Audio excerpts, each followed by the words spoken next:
Guys, so my presentation today is on my favorite author. His name is Z. Daniel Welski, and he's the author of House of Leaves, which is the book that destroyed my brain.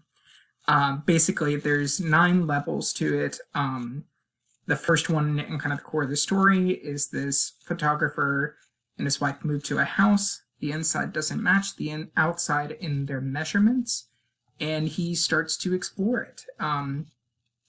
And basically things go batshit because of it. And what he does ends up becoming a screenplay, which becomes a movie, which then is reviewed, which then is notated by the reviewers, which is also notated by a person outside of the reviewers, and then somebody that you are reading the story along with in his discovery of the book. So it will melt your face off. And to kind of show you why, this is what the inside of the book looks like.